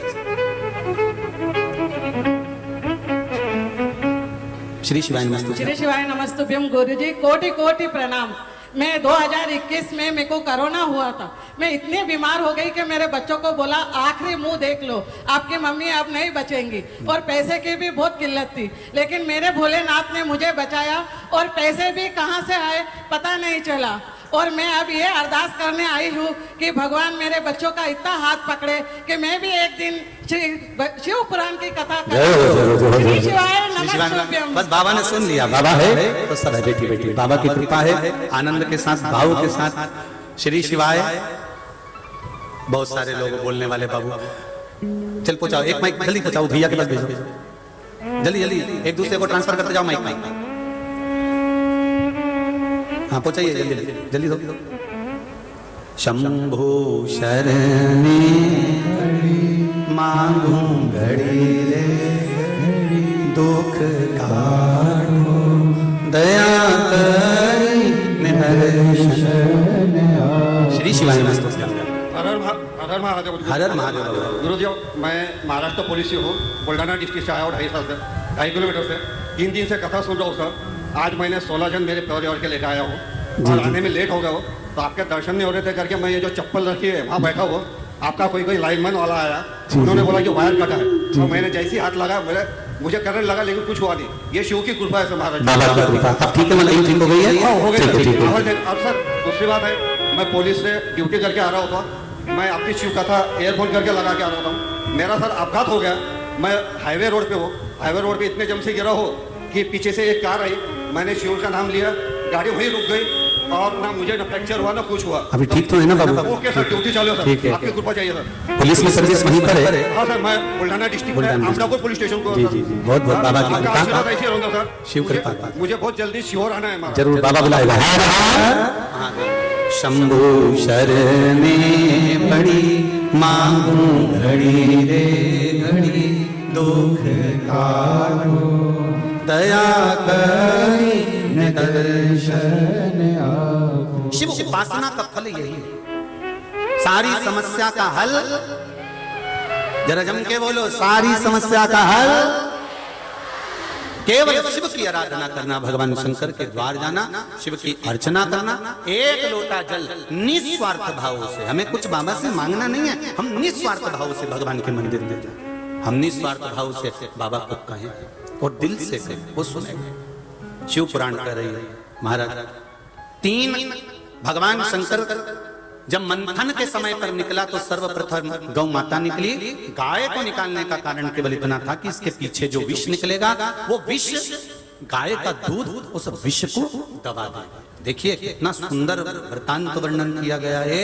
अगर रोग दिया है परमात्मा ने तो उसकी औषधि भी इस पृथ्वी पर दी है, इस पृथ्वी पर औषधि दी है। ऐसा नहीं कि औषधि नहीं है। शंकर भगवान पर अगर आप जल चढ़ा रहे हैं, शिव जी पर आप बेलपत्र चढ़ा रहे हैं, और कौन सी बेलपत्र खाना। आपके यहाँ थोड़ा सा महाराष्ट्र में हमने देखने को मिला कि 6 पत्ते की 7 पत्ते की बेलपत्र बहुत सारी मिल जाती है, 8 पत्ते की बेलपत्र बहुत सारी मिल जाती है। पर हमारा निवेदन है 3 पत्ते के वृक्ष के अंदर जो बेलपत्र लगे, 4 पत्ती की, 5 पत्ती की, 7 पत्ती की, हमने कथा में कहा है, वो मूल है, उसकी मूलता है महाराज। हम उसकी मूलता को हम जाने। और एक बात का और स्मरण रहे, खाने के लिए जो बेलपत्र हम जी जी भगवान, हम जो बेलपत्र खाते हैं भगवान शंकर पर चढ़ी हुई, वो 3 की बनी हुई एक बेलपत्र वाली नहीं खाना। कई बेलपत्र आपने देखा होगा कि 3 की एक वाली भी रहती है, कि वो तीनों एक जैसी रहती है, इस तरह से दिखने लगती है। वो देखिए आप लोगों ने, 3 की एक दिखती है, वैसी नहीं। बेलपत्र जो 3 पत्ते की होती है, फिर अच्छे से समझ लेना, जो 3 पत्ते की बेलपत्र होती है, उसी बेलपत्र को शिवजी पर चढ़ाकर उसी बेलपत्र का सेवन करना चाहिए। और एक बात और अच्छे से समझ लो, अगर बेलपत्र खाने से मुख में छार आ रहा हो, जीवान क्षारित हो रही हो, या छाले पड़ रहे हों, किसी किसी को सहन हो पाता है, नहीं हो पाता, तो हफ्ते में 2 हफ्ते में एक बार पा सकते हैं। वो भी हो तो बेलपत्र को सुखाकर या बेलपत्र की गोली बनाकर पानी से निगल भी सकते हैं, पर उसका जो प्रयोग है, उसका जो आनंद है, वो आनंद ही देगा, उसका फल मिलेगा। शिव पुराण कह रही है, भगवान शंकर का चरित्र कराए, मंथन में सबसे पहले निकली गौ माता, 5 गाय निकलने के बाद इन्हीं गाय को कामधेनु कहा गया है। शंकर भगवान को 1 बूंद दूध चढ़ाओ, पर गौ माता का देसी गाय का दूध चढ़ाइए, उसका फल आपको जो मिलेगा वो एक आनंद कर जाए। 1 बूंद चढ़ाओ, ज्यादा भले ना चढ़े। हमने पहले भी कहा था कि दूध में पानी नहीं, पानी में दूध। पानी में थोड़ा भी दूध है तो उसका फल है थोड़ा सा। शिव पुराण कहती है महाराज, समय आया एक बार भगवान शंकर की कथा कहती है, जब बाबा देवादिदेव महादेव आनंद के साथ विराजमान थे, तब माता पार्वती जी भगवान शिव जी के पास में बैठी थी, और पार्वती जी ने भगवान शंकर से एक प्रश्न कर दिया। बाबा शिव जी से कहते हैं, बोले, हे स्वामी, हे प्रभु, सारे देवताओं ने अमृत का पान किया, सारे देवताओं ने अमृत पिया, और अमृत पीने के बाद में विष आपके पास ला कर दिया, आपके पास पहुंचाया, ये विष आपके पास आया, क्यों, किस लिए? शंकर भगवान ने कहा, सुनो पार्वती, अगर देवता अमृत को पी रहे हैं तो उनको पीने दें, मुझे विष पीकर भी संतुष्ट। दुनिया का परम धन है संतोष। ये नवयुवक जो बेटियां हैं, ये नवयुवक जो बहुएं हैं, हम इनसे कहेंगे संतोष रूपी धन आपके बीच में होना चाहिए। तुम्हारी मम्मी के पास इतना, कभी उनके मुंह से नहीं निकलता कि ले जा और बाजार से साड़ी खरीद ला। तुम्हारी मम्मी के पास इतना, कभी उनके मुंह से नहीं निकलता कि बहू ये रख ले। तुम्हारी मम्मी के पास इतना है, तुम्हारी मम्मी कभी नहीं कहती कि तुम ये रख लो। अगर जिसके मन में ऐसा विचार आता है तो ये ध्यान रखना कि संतोष रूपी धन तुम्हारे पास में नहीं है। जिसके पास में संतोष रूपी धन आ जाता है, और एक बात अच्छे से समझ कर रखना, आशा मम्मी से मत लगाना कि सास हमको ये दे, आशा ससुर से मत लगाना कि ससुर हमको ये दे, आशा भगवान भोलेनाथ से लगाना कि मेरे पति को ऐसा धन देना कि एक बार शिव महापुराण की कथा हो। हम आशा ही गलत लगा, हमने दुनिया वालों से आशा लगाई पर परमात्मा से आशा नहीं लगाई, हमने भगवान से आशा नहीं जोड़ी, हमने आशा लगाई तो दुनिया के लोगों से लगाई कि वो हमारे लिए ऐसा करेगा, उसके साथ में ऐसा होगा, वो मेरे लिए ऐसा करेगा, मेरे लिए जान निकाल कर रख देगा। इतनी आशा लगाकर हम बैठते हैं, और जब हमारी आशा टूटती है, जब हमारी गला पकड़ रहा है, जब हमारी आशा टूटती है, तब फिर हमको दुख होता है, फिर हमको दुख होता है कि भोलेनाथ दया करना, मैं तेरे भरोसे हूँ, मेरे बाबा दया करना, मैं तेरे भरोसे हूँ, ना घर के भरोसे ना परिवार के भरोसे हो, ना घर के भरोसे हो, ना परिवार के भरोसे हो, मेरे बाबा दया करना, मैं तेरे भरोसे हूँ, मेरे भोले दया करना, मैं तेरे भरोसे हूँ। हम दुनिया पर भरोसा न कर, परमात्मा पर भरोसा। देख लिया संसार हमने, देख लिया सब मतलब के यार हमने हमने देख लिया। अगर मतलब के याद नहीं होते, एक ससुर जी की 4 बहुएं थी, ससुर मर गया, बहुओं ने पतियों को फोन लगा दिया, तुम्हारे पिताजी मर गए, जल्दी घर आ जाओ। 4 बेटे आए, बहुएं इतना घूंघट करके धाड़ धाड़ के रो रही थी, 4 नई नई डिजाइन में रो रही थी, खूब जोर। पतियों ने पूछा, तुम क्यों रो रही हो? तुम्हारे पिताजी मर गए इसलिए रो। 4 भाइयों ने आपस में बात कर कर कहा, अच्छा हुआ पिताजी मर गए, कम से कम चैन की नींद तो सोएंगे। ये उनको 2 रोटी तक नहीं देती थी, दिन भर क्लेश करती थी। कभी पिताजी इसके घर में, कभी पिताजी इसके घर में, कभी पिताजी इसके घर में, कभी पिताजी इसके घर में। तो 4 पतियों ने अपनी पत्नियों से कहा, तुम भी तो चाहती थी कि पिताजी मर जाएं, फिर रो क्यों रही हो? किसके लिए रो रही हो? इतने में बहुएं बोली, तुम्हारे बाप के लिए, तुम्हारे पिताजी के लिए नहीं रो रहे। तो तुम्हारे पिताजी तिजोरी की चाबी ना जाने कहां धर गए, उसके लिए रो रहे। चाबी नहीं मिली। और सुनो, तुम्हारे पिताजी को उठा के पूछो चाबी कहां रखी है। पिताजी को मरे कितने घंटे हो गए? 2 घंटे हो चुके हैं। तो कहीं जिंदा होंगे आप? तो चाबी बताएंगे, हम नहीं जानते। चाबी मिल जाना चाहिए, नहीं तो तुम भी यहीं सो जाओगे। अच्छे से सुन लो। अब 4 के मन में आया, क्या करें? डॉक्टर के पास गए। डॉक्टर साहब, हाथ जोड़ के निवेदन है, मेरे पिताजी को थोड़ी देर के लिए जगा दो, बस 1 मिनट के लिए। डॉक्टर साहब बोले, एक इंजेक्शन 80,000 का लगेगा। पिताजी को जैसे इंजेक्शन लगेगा, थोड़ा सा पावर आएगा बॉडी में और उठ के बैठेंगे। उतनी देर में पूछ लेना चाबी कहाँ रखी है, फिर मर जाएंगे। ठीक है? भले। पतियों ने अपनी अपनी पत्नियों से कहा, 80,000 रुपए हैं, उन्होंने कहा रखे हैं, ला रहे 20-20,000। 4 ने 20-20,000 निकाल के दे दिए। बुढ़ा बीमार था तो दवाई के लिए दे दिए। डॉक्टर साहब को 80,000 रुपए दिए। डॉक्टर साहब ने कहा, खड़े हो जाओ, जो पूछना है पूछ लेना। डॉक्टर साहब ने जो इंजेक्शन लगवाया, इंजेक्शन लगाते से ही ससुर उठ के बैठा, और बैठते से ही बहुएं कुछ बोले। उससे पहले ससुर बोला, क्यों री, गाय को पानी पिलाया कि नहीं पिलाया? और मर गया। 80,000 का इंजेक्शन, सत्यानाश।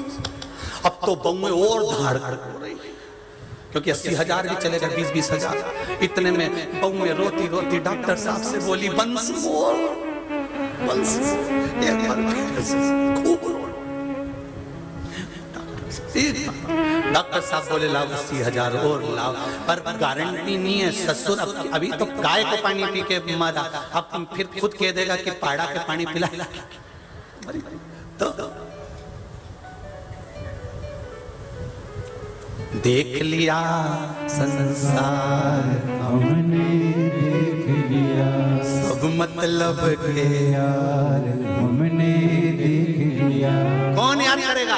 13 दिन, केवल 13 दिन, और 13वें दिन के बाद इतना बड़ा फोटो दीवार पे टंगा, उस पे प्लास्टिक के फूल की माला, वो भी पंखे में माला हिल रही, और जिसका फोटो टंगा वो स्माइल दे रहा है। तुम्हारे घर में जितने मरे हुए व्यक्ति का फोटो लगा, सबको देखना है, स्माइल देते मिलेगा, मुस्कुराते हुए। वो फोटो स्माइल देता है। क्यों? वो फोटो भी कहता है, हम भी जोड़ जोड़ के टंगाए, एक दिन तुम भी टंग जाओ। इसलिए शिव महापुराण की कथा मिली है, सुन लो, जीवन सवर जाएगा। हम नहीं सुन पाए, तुम फिर मौका नहीं मिलेगा। पार्वती जी ने शिव जी से कहा, 12 ज्योतिर्लिंग के चरित्र का स्मरण करा। 12 ज्योतिर्लिंग का चरित्र का जब स्मरण करा, भगवान शिव प्रथम सोमनाथ जी का वर्णन करते हैं। चंद्रदेव को काया का रोग हो गया, तो उस काया की रोग से मुक्त हो। शिव का स्मरण कर कर चंद्र की काया, ऐसा कोई देवता बता दो जिस पर शिव की कृपा नहीं हुई। 33 कोटि देवता। राम जी महाराज सीता जी को लेने गए, लंका पर चढ़ाई करने गए, तो भगवान शंकर की स्थापना करी। भगवान कृष्ण की 16,108 रानियों से जब संतान नहीं हुई, औलाद नहीं हुई, तब भगवान शंकर की आराधना करी, तब संतान हुई। इंद्र शिव जी की आराधना कर रहे हैं, चंद्र शिव जी की आराधना कर रहे हैं, सूर्य शिव जी की आराधना कर रहे हैं। 33 कोटि देवता भगवान शंकर की आराधना में डूबे रहते हैं। 33 कोटि देवता। चंद्रदेव की काया ठीक हुई, कार्तिकेय जी रुष्ट होकर चले गए, भगवान शंकर पार्वती मनाने पहुंचे, भगवान मल्लिकार्जुन के रूप में विराजमान हुए। अगला वर्णन आया है महाकाल दूषण नाम के राक्षस का भगवान शंकर ने आकर संहार किया, काल अधिपति बनकर विराजमान हुए, भगवान महाकालेश्वर के रूप में विराजित हुए। अगला वर्णन है ओमकारेश्वर, विंद नामक पर्वत ने तप किया, साधना करी, ओम के रूप में भगवान विराजमान हुए, ओमकारेश्वर के रूप में बैठे। अगला वर्णन आता है केदारनाथ, नर नारायण ने तप कर भगवान शिव को विराजमान किया। फिर वर्णन आया है भीमाशंकर, कुंभकर्ण की धर्म पत्नी करकटी, करकटी का पुत्र भीम, जिसको मालूम पड़ा कि मेरे ताऊ मेरे पिता को देवताओं ने मारा है, सारे देवताओं के मंदिर तोड़वा दिए, शंकर भगवान ने आकर भीम का संहार करा, तो शिव जी का नाम भीमा शंकर। अगला वर्णन आया काशी विश्वनाथ, मनु शत्रुपा ने तप कर भगवान शिव को प्राप्त किया। अगला वर्णन श्री त्र्यंबकेश्वर बाबा का, गौतम बाबा पर गौ हत्या का दोष लगा। दोष लगाने वाले कोई दूसरे नहीं थे, अपने ही थे। ब्राह्मण ऋषियों ने गौतम बाबा के ऊपर गणेश जी को गाय बनवाकर उनके आश्रम में प्राण छोड़ने को कहा, तो गौतम बाबा के आश्रम में गौ माता ने प्राण छोड़ दिए, गणेश जी गाय बनकर आए, प्राण छोड़े। ऋषियों ने, संतों ने, ब्राह्मणों ने कह दिया निकाल दो बाहर, ये गौतम ऋषि के आश्रम में गाय की हत्या हुई है। कल कथा में कहा था नाम और पतंग, क्या क्या चीज, जम के बोलो जरा। नाम और पतंग जितनी ऊंचाई पर जाती है, काटने वालों की संख्या बढ़ जाती है, याद रखना। जितना आपका नाम चलेगा, जितनी पतंग ऊंची जाएगी, उतने काटने वाले ज्यादा मिल जाएंगे, वो तुमको काटने की सोचेंगे, कैसे गिराना है, कैसे काटना है। पर पतंग और नाम ये दोनों शंकर के हाथ में दे दो तो कोई काट नहीं पाएगा, कोई नहीं काट। जितनी उन्नति की सीढ़ी पर चढ़ोगे, जितने आगे बढ़ोगे, जितनी तरक्की पर जाओगे, काटने वालों की संख्या उतनी होगी, और कोई दूसरा काटने वाला नहीं होगा। अपने पास की छत वाले पतंग को काटने के लिए तैयार रहते। पूछेंगे मांझा कौन सी दुकान का है, फिर ढूंढेंगे उसका मांझा तो हल्का आता है, अपने मांझे से काटना। काटने वाले भी दूसरा। महाराज गौतम ऋषि पर, बाबा पर गौ हत्या का दोष लगा। माता अहिल्या ने पूजन कर भगवान ब्रह्मा विष्णु महेश तीनों को एकत्रित करा, त्र्यंबकेश्वर के रूप में विराजमान हुए। वर्णन आया है श्री वैद्यनाथ जी का, जिस भूमि पर कथा श्रवण कर रहे हो। रावण भगवान शंकर को लेकर जा रहे थे, लघु शंका लगने पर भूमि पर शिवलिंग को रखा, वो शिवलिंग उठा नहीं, वो शिवलिंग हिला हिला कर रह गए, नहीं उठ पाया। तब भगवान वैद्यनाथ जी के रूप में विराजमान हो गए। अगला वर्णन आया है श्री नागेश्वर, दारुक नाम के राक्षस का संहार करने के लिए भगवान विराजमान होते हैं नागेश्वर बनकर। राम जी ने रामेश्वर की स्थापना करी, भगवान शिव की आराधना कर उनको स्थापित करा। अगला वर्णन आया है श्री कृष्णेश्वर, सुधर्म नाम के ब्राह्मण की धर्म पत्नी सुदेहा और घूष्मा अपनी संतान को सुदेहा को दे दी। सुदेहा ने पाल पोस कर बड़ा करा, विवाह करा। मालूम पड़ा बहू को मेरी असली सास तो घूष्मा है। सुदेहा को पूछना बंद कर दिया, घूष्मा को पूछने लगी। सुदेहा ने अपने बेटे की ही हत्या कर दी, उसको ले जाकर तालाब में पटक दिया। घूष्मा शिवलिंग का निर्माण कर पार्थिव शिवलिंग विसर्जन करने गई। शिवजी से कहा बाबा मेरे पुत्र का दर्शन कराना। 7 दिन पहले मरा हुआ बेटा 7 दिन बाद जीवित निकल कर बाहर आ गया। ये कृष्णेश्वर महादेव के नाम से विख्यात हो गया। ऐसे 12 ज्योतिर्लिंग का चरित्र तुमरुका जी ने चंचुला देवी को कहा। चंचुला का पति प्रेत योनि से मुक्त हो गया। भगवान शंकर ने अपने मस्तक की बेलपत्र को उतार कर शंकर भगवान को समर्पित करना चाहा। देखिए 7 दिवसीय शिव महापुराण की कथा में भगवान शिव कहते हैं 6 दिन तक जो पोथी पर चढ़ी बेलपत्र है वो औषधि का काम करती है। घुटना, सिर, हाथ पैर दर्द में काम आती है। और 7वें दिन की बेलपत्र जो शंकर भगवान ने बेलपत्र पोथी पर चढ़ाई वो कुबेर भंडार का कार्य करती है। ऐसे भगवान अपने मस्तक की बेलपत्र समर्पित करते हैं। चंचुला देवी का पति प्रेत योनि से छूटकर देव योनि को प्राप्त होता है। चंचुला देवी अपने पति के लोक को अखंड सौभाग्यवती होकर जाती है। भाव भक्ति से तुमरुका जी ने इस पावन कथा को विराम की ओर लिया। कहा इस शिव महापुराण की कथा कली काल में संसार के जीवों का उद्धार करने वाली, जो जिस कामना से शिव महापुराण की कथा को श्रवण करता है भगवान शंकर उसकी मनोकामना पूर्ण करते हैं।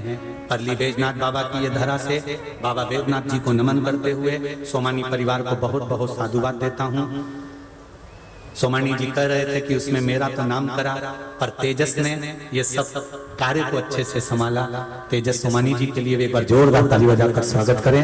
सोमानी परिवार को भी साधुवाद, संपूर्ण जिसने प्रत्यक्ष रूप में सेवा दी सबको नमन करते हुए इस कथा को विराम की ओर लेते हैं। अतिथि गण आए हुए हैं, वो भी पधारें।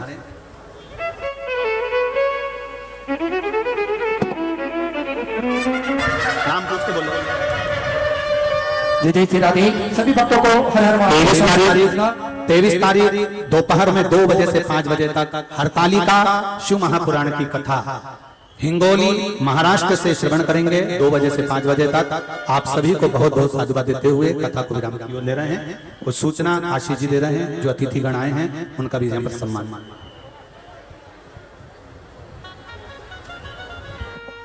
जय जय श्री राधे। सभी भक्तों को हर हर महादेव। सदा जय श्री कृष्णा। श्री शिवाय नमस्तुभ्यं।